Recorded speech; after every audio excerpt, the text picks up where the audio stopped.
Good morning, dear students. My name is Dr. Indramal Goyal.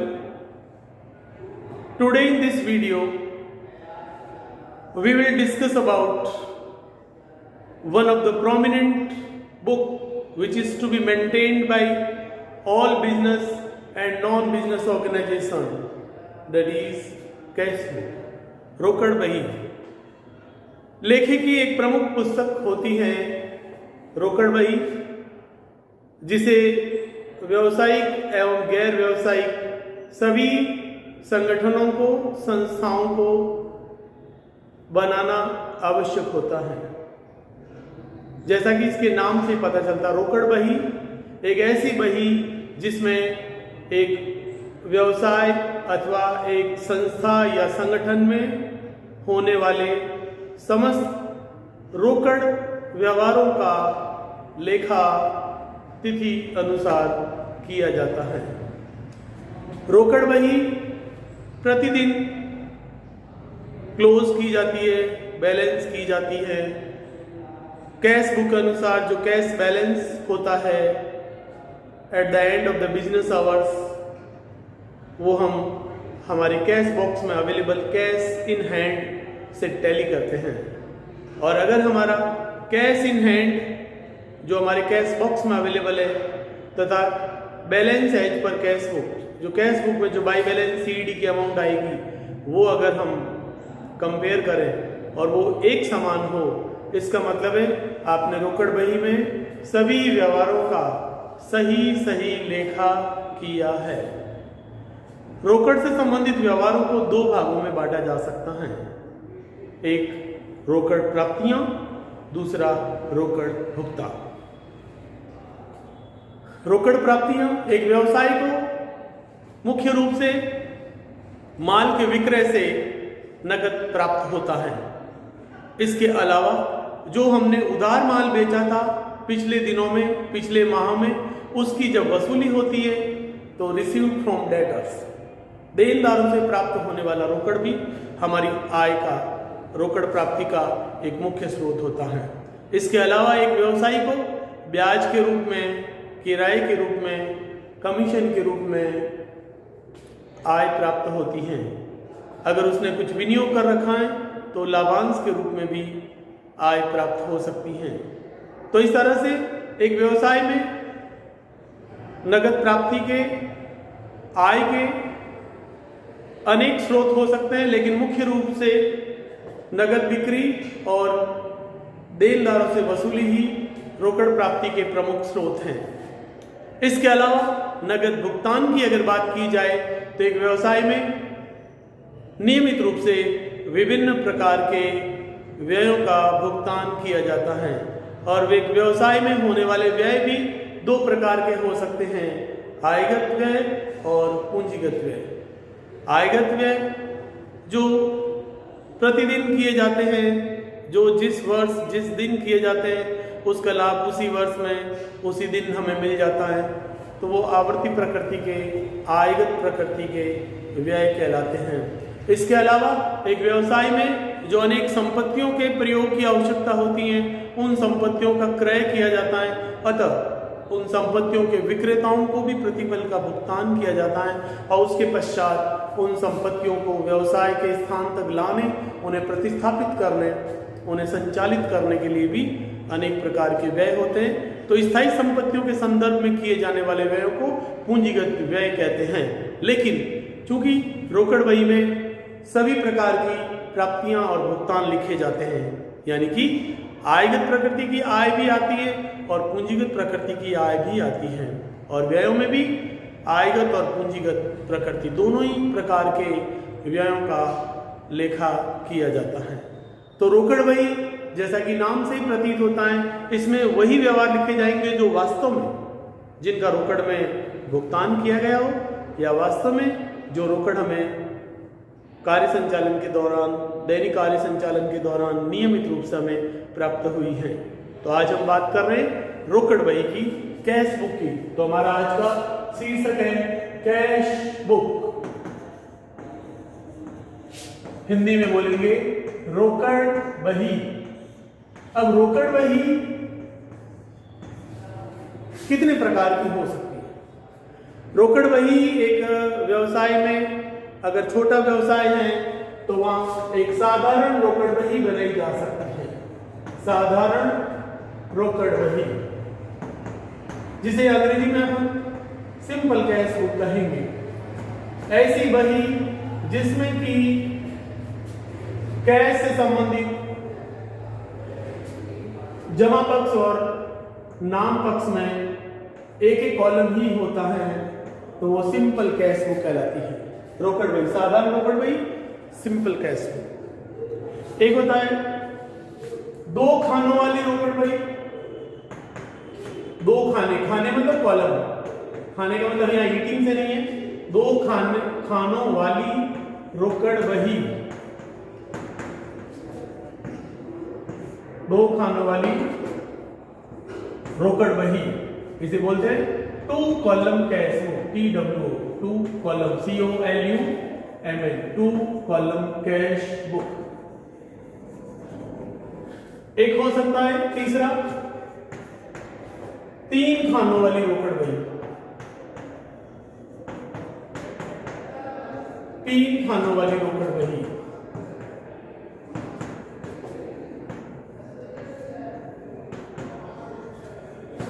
Column cash book में amount के दोनों तरफ 2-2 column होंगे, डेबिट साइड और क्रेडिट साइड में 2 कॉलम होंगे, और वो कॉलम हो सकते हैं डिस्काउंट एंड कैश।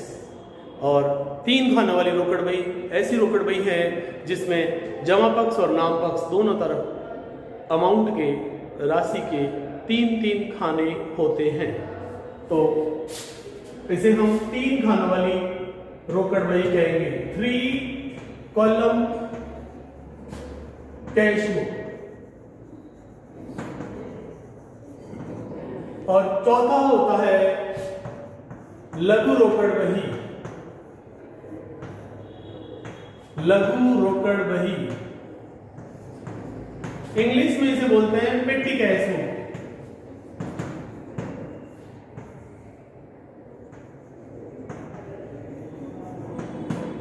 तो जब हम 3 खानों वाली रोकड़ बही की बात करेंगे, 3 कॉलम कैश बुक की बात करेंगे, तो इसमें अमाउंट के 3 कॉलम होंगे, कौन सा?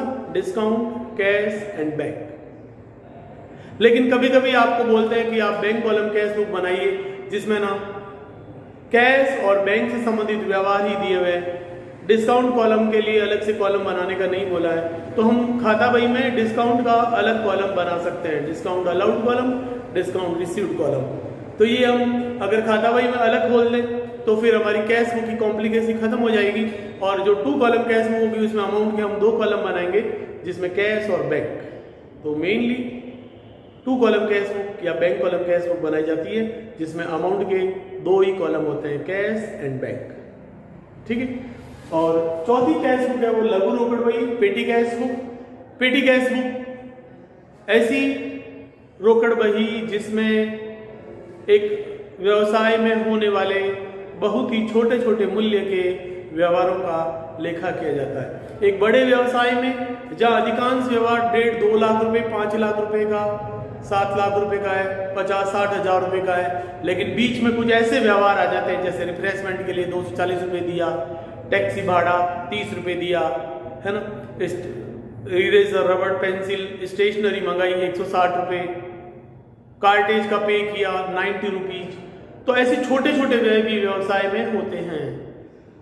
व्यवसाय भले ही कितना ही बड़ा हो, लेकिन हमें कई लोगों के सेवाओं की जरूरत होती है, और उन सेवाओं का और छोटे छोटे माल का मूल्य का भुगतान हम बहुत छोटी राशि में करते हैं। यदि एक ऐसा बड़ा व्यवसाय जहां लाखों करोड़ों रुपए के ट्रांजैक्शन होते हैं, बड़े बड़े अमाउंट के ट्रांजैक्शन होते हैं, और बीच में अगर आप 10 रुपये, 15 रुपये, 40 रुपये, 50 रुपये, 60 रुपये के व्यवहार भी वहीं लिख देंगे, तो ऐसी स्थिति में हमारी जो मेन रोकड़ बही है वो कॉम्प्लिकेट हो जाएगी। उसकी टोटलिंग करना और बैलेंसिंग करना थोड़ा ज़्यादा कम्बरसम, थोड़ा ज़्यादा कॉम्प्लिकेट, कठिन हो जाएगा। इसलिए प्राय बड़े व्यवसायों में छोटे व्ययों के भुगतान के लिए एक अलग से रोकड़ बही बनाई जाती हैं जिसे लघु रोकड़ बही कहते हैं। इसको मैं आपको अलग से एक वीडियो से समझाऊंगा। इम्प्रेस्ड सिस्टम ऑफ पेटी कैश वो क्या होता है। आज हम सिंपल कैश बुक का मतलब ये ना बनाने की जरूरत नहीं। सिंपल कैश बुक इज एक कैश अकाउंट। जब हमने जर्नल और लेजर किया था तो लेजर में जो हमने कैश अकाउंट बनाया था जिसमें अमाउंट का डेबिट क्रेडिट एक एक कॉलम था, वो कैश अकाउंट ही आप समझ लीजिए, वो सिंपल कैश बुक है जिसमें सारे कैश ट्रांजेक्शन लिखे गए थे। और कैश बुक रोकड़ से संबंधित बही है। और कैश कैसा अकाउंट है, पर्सनल है कि रियल है कि नॉमिनल है। हमने जब जर्नल किया था तब हमने classification of types of accounts बताया था। तब कैश कौन सी कैटेगरी में आता है, रियल अकाउंट में। तो कैश एक वस्तु माना जाता है अकाउंटिंग पॉइंट ऑफ व्यू से। तो रोकड़ एक वस्तु है और जब ये वस्तु है तो उसमें वस्तुगत खाते का नियम लागू होता है। रोकड़ बही बनाते समय हम रियल अकाउंट का रूल अप्लाई करेंगे। और रियल अकाउंट का रूल क्या होता है, debit what comes in, credit what goes out. यानी कि जो वस्तु आती है उसे डेबिट करो और जो वस्तु जाती है उसे क्रेडिट करो। तो जब आप कैश बुक बनाएंगे तो फिर क्या होगा, कैश अकाउंट डेबिट। जब हमें कैश मिलेगा तो हम कैश अकाउंट बनाएंगे, वो डेबिट साइड में आएगा।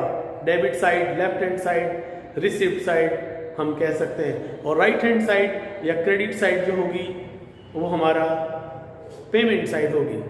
तो debit what comes in, credit what goes out. तो ये 4 तरह की कैश बुक है।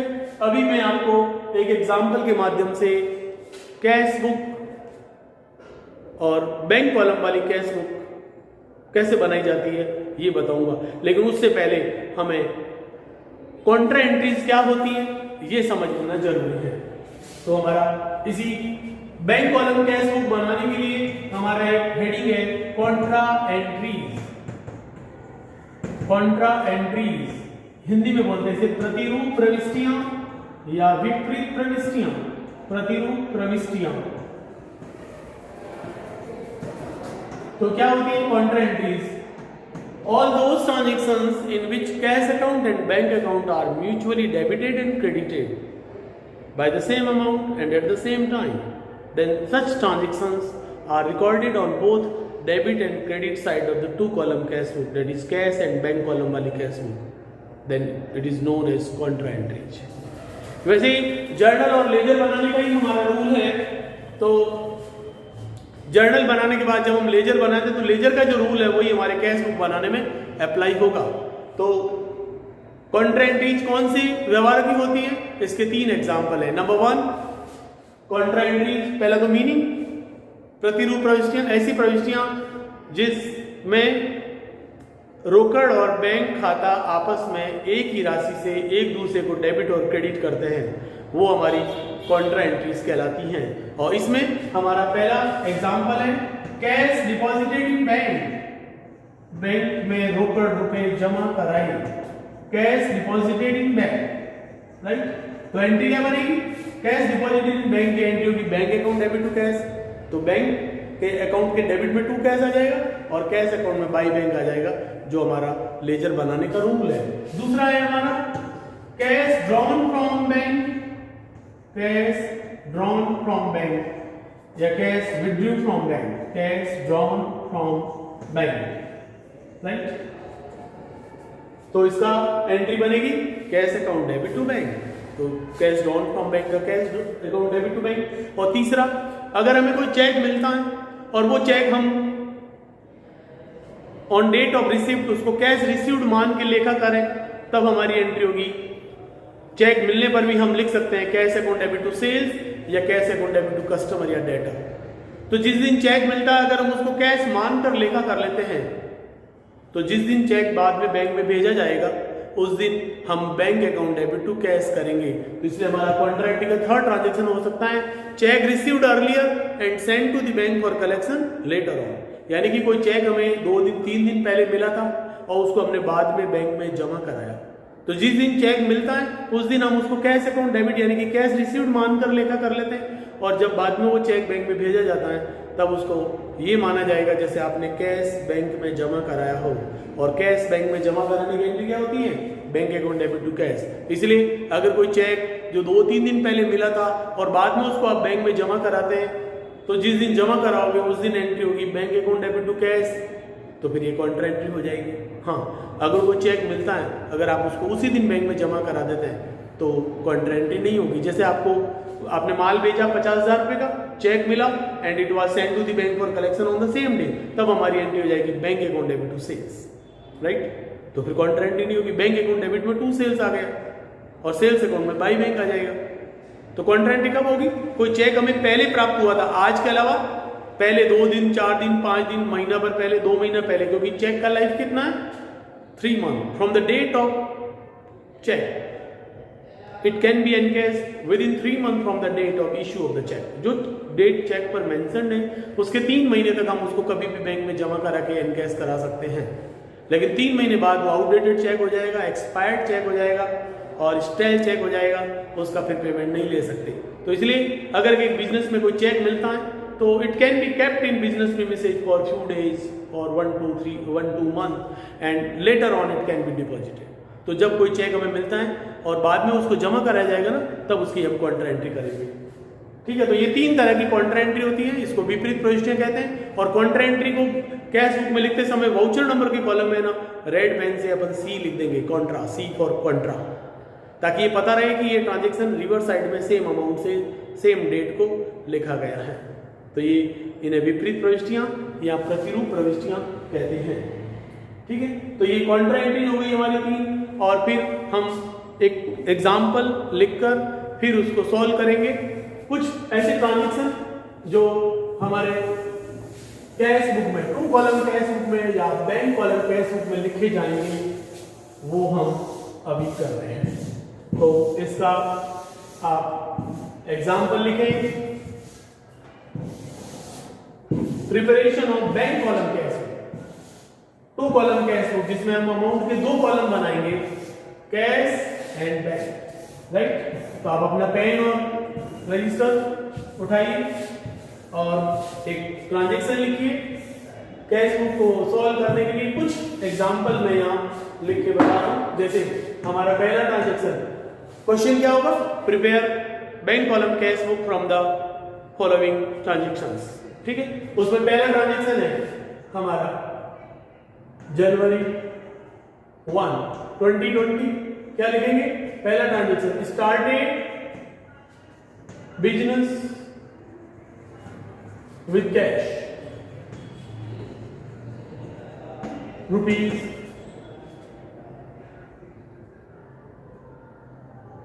1,50,000। ये पहला ट्रांजेक्शन, नगद से व्यापार प्रारंभ किया। दूसरा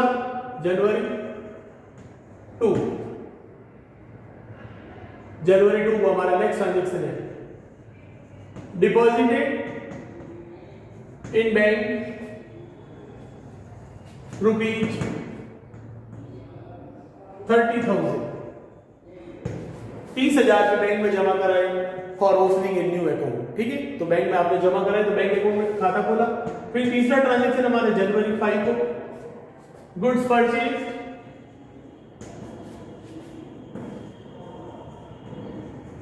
परचेज रुपीज 80,000। नेक्स्ट जनवरी 7, गुड्स परचेज में माल खरीदा 80,000। जनवरी 7 पेड वेजेस रुपीज 8,000। फिर जनवरी 11 को कमीशन रिसीव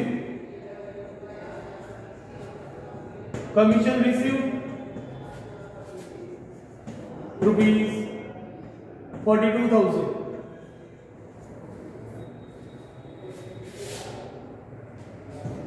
फिर January 14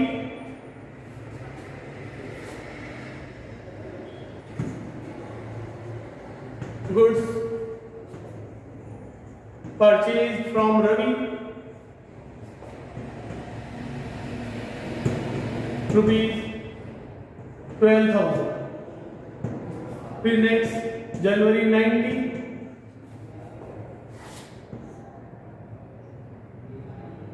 paid wages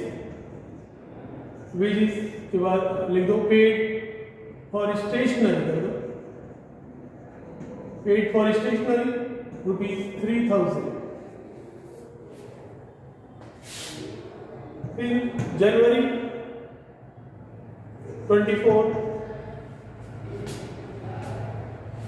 next transaction है goods sold to Rohan with cash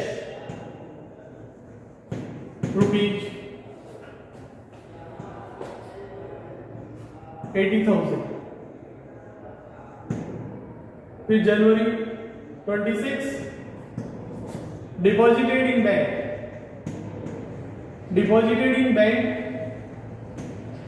₹45,000। फिर January 27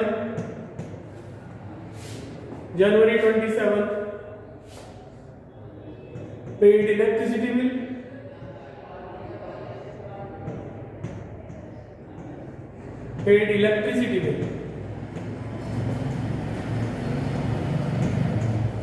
bill ₹9,000। January 28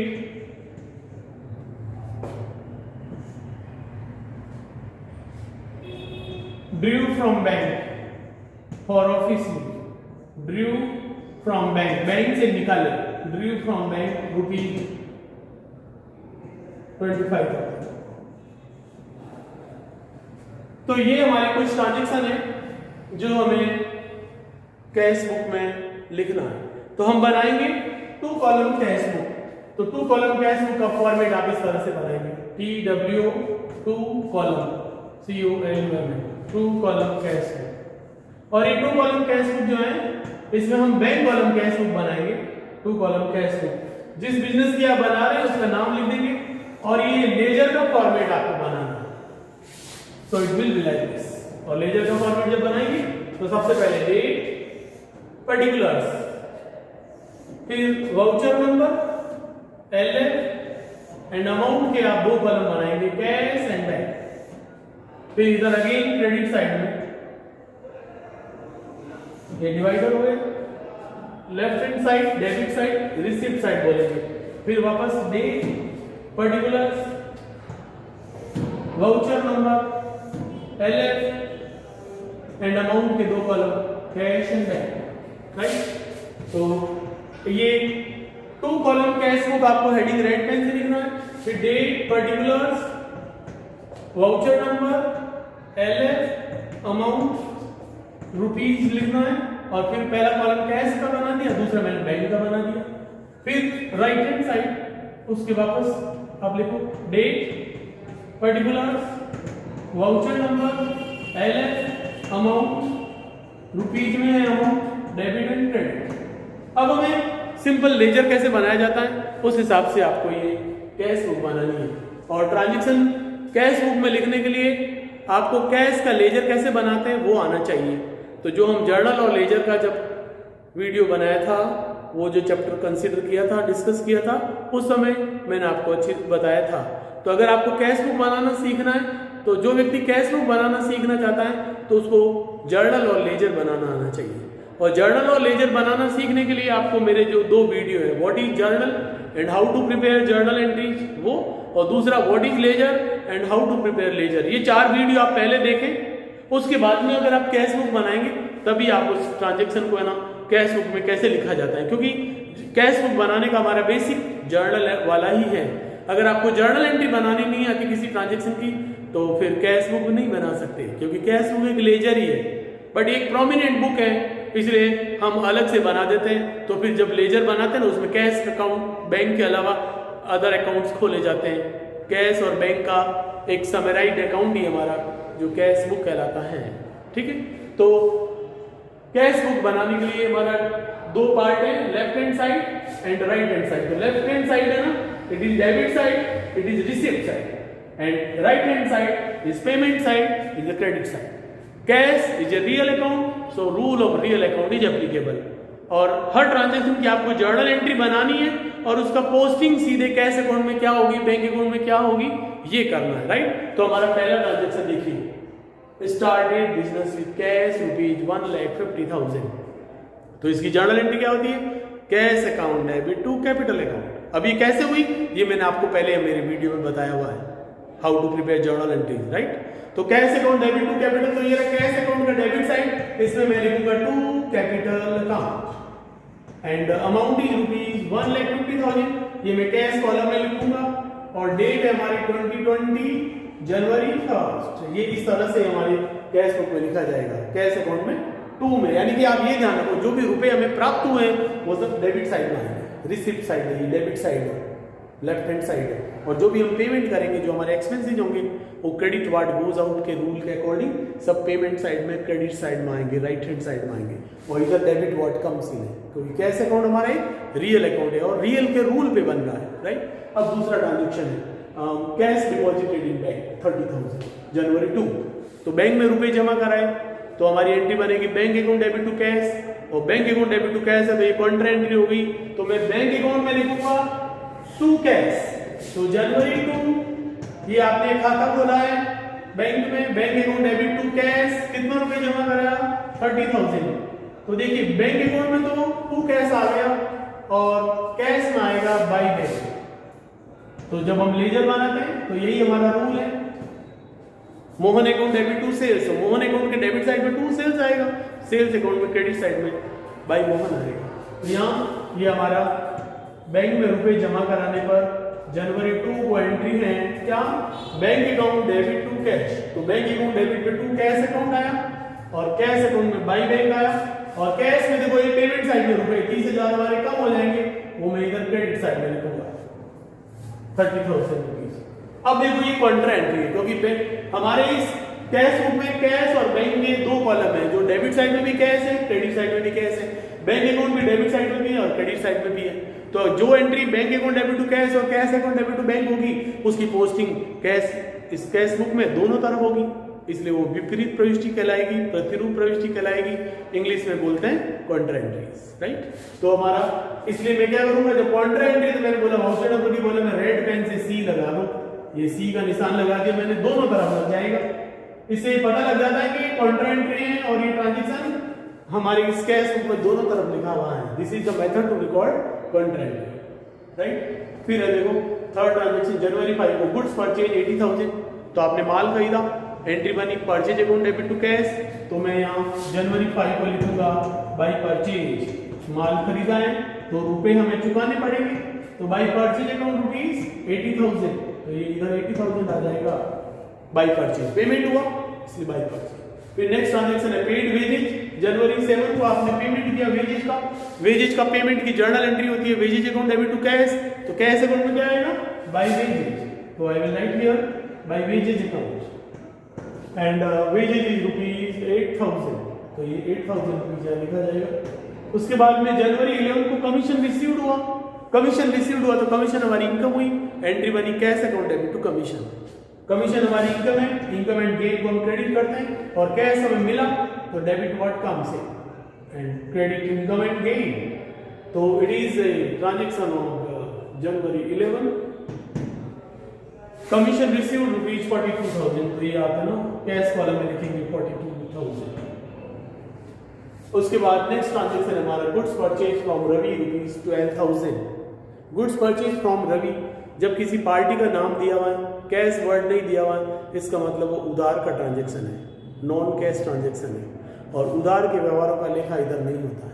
goods purchase from Ravi की क्या एंट्री होगी, मैंने क्या बताई थी, जब आपने माल खरीदा है तो माल आया परचेज अकाउंट डेबिट, अब जिस व्यक्ति से खरीदा वो रवि है, उसका नाम दिया हुआ है, क्रेडिट द गिवर होगा, तो एंट्री बनी purchase account debit to Ravi, तो परचेज अकाउंट में टू रवि आएगा, रवि अकाउंट में बाई परचेज आएगा, लेकिन हम ये ना तो परचेज अकाउंट बना रहे हैं ना रवि अकाउंट बना रहे हैं, हम तो कैश और बैंक अकाउंट बना रहे हैं, टू कॉलम कैश बुक में यहाँ, तो फिर इसका मतलब क्या हुआ कि ये ट्रांजेक्शन कैश बुक में नहीं आएगा, it is a non cash transaction, उधार के व्यवहारों का लेखा रोकड़ बही में कभी नहीं होगा। हाँ, अगर ये लिखा होता goods purchase from Ravi with cash, तो देखो रवि का नाम भी लिखा है और विद कैश भी लिखा हुआ है, तो फिर नाम से हमें कोई मतलब नहीं, फिर वो कैश परचेज का ट्रांजेक्शन होता तब वो इधर आता।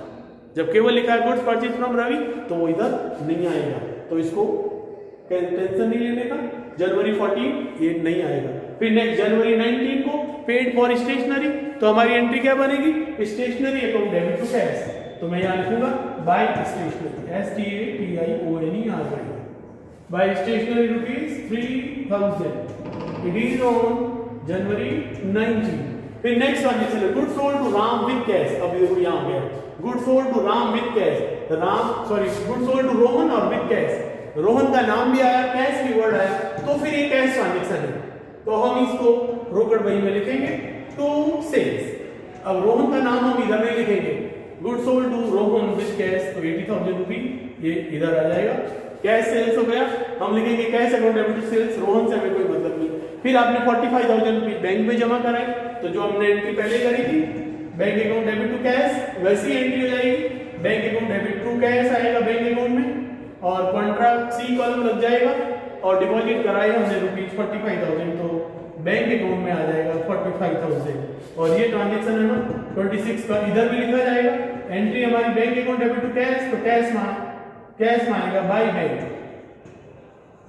बैंक अकाउंट, और अमाउंट कैश कॉलम आ जाएगी, और ये 45,000 रुपीज है वो यहाँ घटा दी जाएगी। डिपॉजिटेड इन बैंक की entry bank account debit to cash, तो बैंक अकाउंट में टू कैश, कैश अकाउंट में बाय बैंक आ गया, राइट। उसके बाद में नेक्स्ट है रिसीव्ड पेड इलेक्ट्रिसिटी बिल, तो जनवरी 27 को इलेक्ट्रिसिटी बिल पे किया, तो ये हमारा एक्सपेंसेस है, और पेमेंट है हमारे क्रेडिट साइड में आता है बाय इलेक्ट्रिसिटी एक्सपेंसेस। कितना पे करा, इट इज 9,000, यहाँ लिख दिया।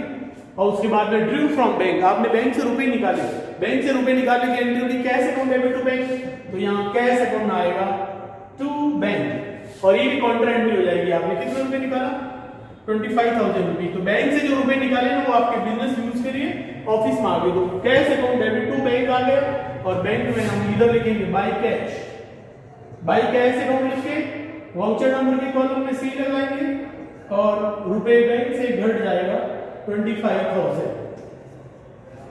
तो ये हमारी जो कॉन्ट्रा एंट्री हुई 1 तारीख को, फिर उसके बाद जो है 26 तारीख को, और फिर ये 28 तारीख को।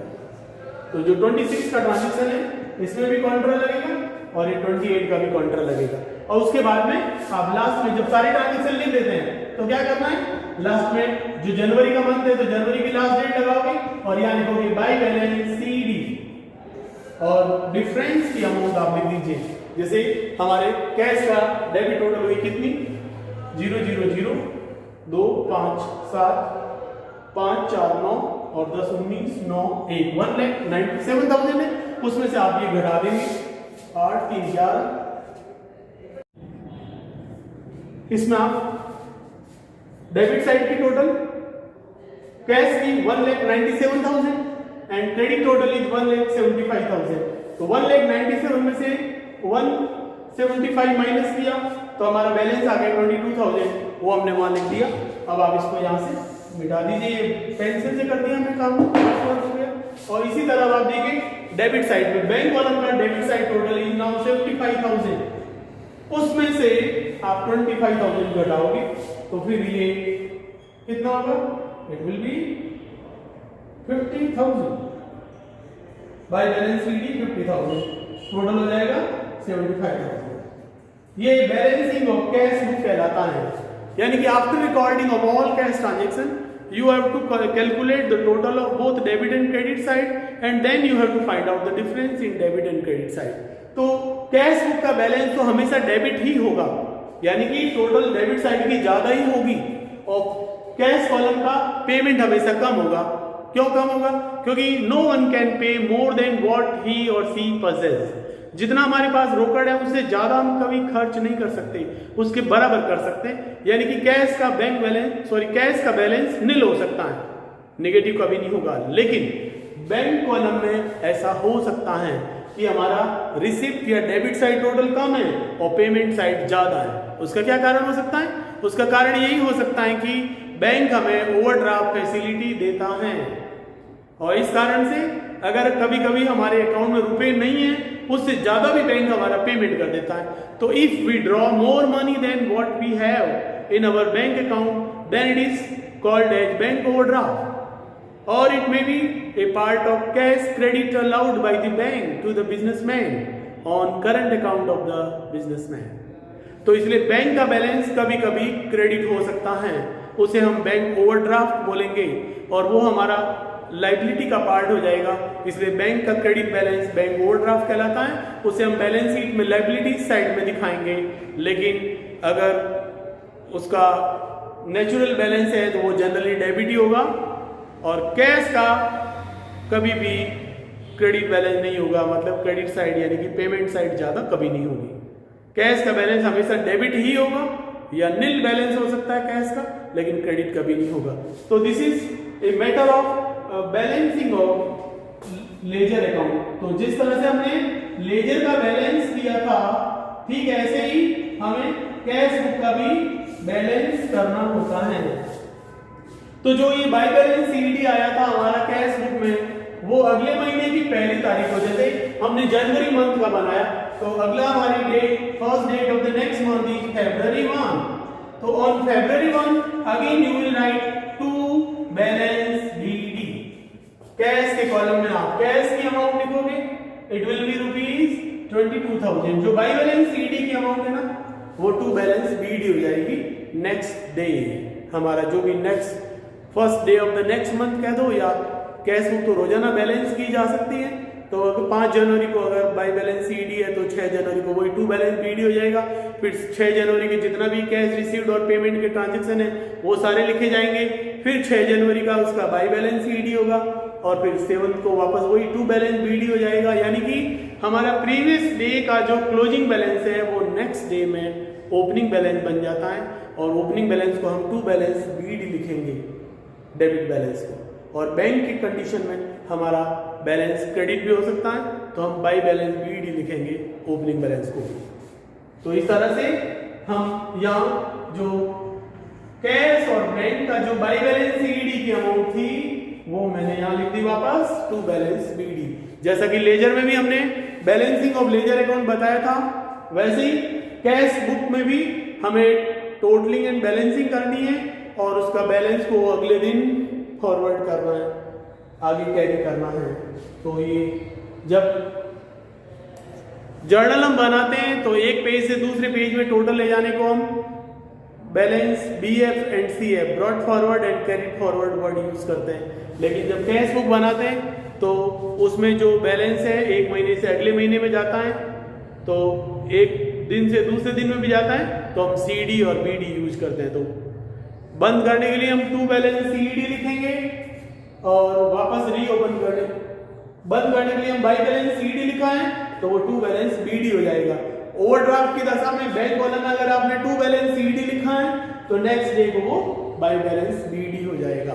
This is about totalling and balancing of cash book, and we have discussed about bank column cash book and contra entries and how to prepare cash book। तो basic concept of cash book and preparation of cash book, particularly two column cash book जो exam में हमारी पूछी जाती है, it is very important।